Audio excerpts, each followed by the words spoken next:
নমস্কার। 2025 সালের কৃষ্ণপক্ষের একাদশী সফল একাদশী। আর এই সফল একাদশী ব্রত শুরু হতে চলেছে। আর এই সফল একাদশী ব্রত কবে এবং কখন শুরু, 15ই ডিসেম্বর নাকি 16ই ডিসেম্বর, আর সেটা আমি এই ভিডিওতে শেয়ার করছি। আর এই সফল একাদশী ব্রত করার ফলে কি কি পুণ্য লাভ হয় সেটাও আমি এই ভিডিওতে শেয়ার করছি। আমি সরস্বতী। তাহলে আসুন ভিডিও শুরু করি।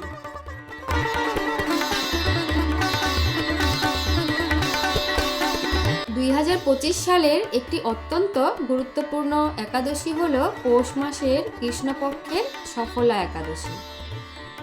নামের মধ্যেই লুকিয়ে আছে এই একাদশীর মাহাত্ম্য, অর্থাৎ যে ব্রত পালন করলে জীবনের প্রতিটি কাজ সফল হয়।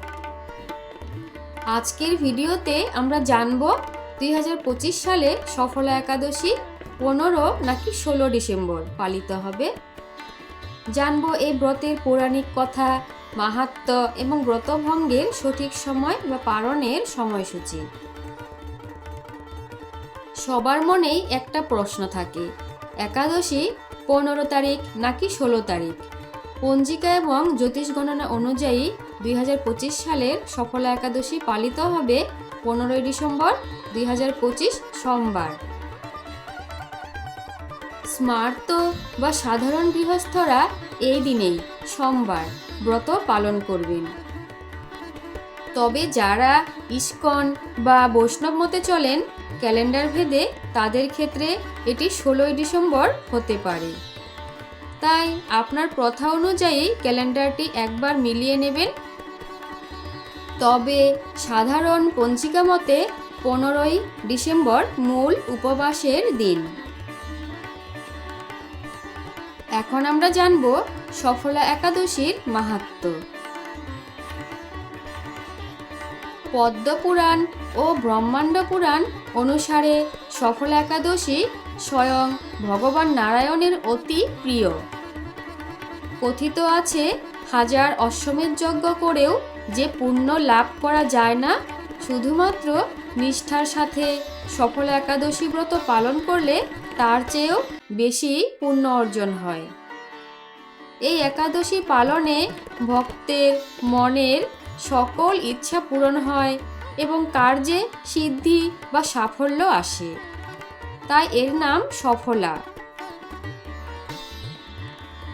আসুন এবার সংক্ষেপে জেনে নিই সফলা একাদশীর পবিত্র ব্রতকথা।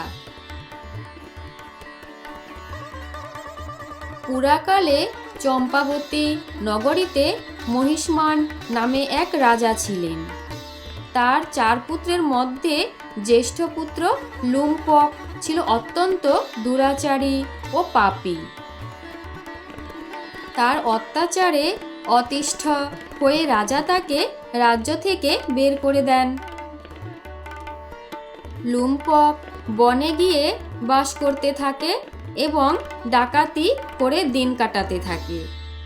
একবার পৌষ মাসের কৃষ্ণপক্ষে তীব্র শীতে লুম্পক অসুস্থ হয়ে পড়ে। সেটি ছিল সফলা একাদশীর দিন। অসুস্থতার কারণে সে সারাদিন কিছু খেতে পারেনি এবং রাতে শীতে ও যন্ত্রণায় ঘুমাতেও পারেনি। নিজের অজান্তেই তার উপবাস ও রাত্রি জাগরণ হয়ে যায়। সে অজ্ঞান অবস্থায় কিছু ফল গাছের নিচে রেখে ভগবানের উদ্দেশ্যে নিবেদন করার মতো ভঙ্গি করেছিল। পরদিন সকালে তার জ্ঞান ফিরলে সে সুস্থ বোধ করে। তার অজান্তে করা এই সফলা একাদশীর প্রভাবে ভগবান বিষ্ণু তুষ্ট হন। আকাশবাণী হয় যে তার সমস্ত পাপ খণ্ডন হয়েছে। এরপর লুম্পক তার রাজ্যে ফিরে যায়।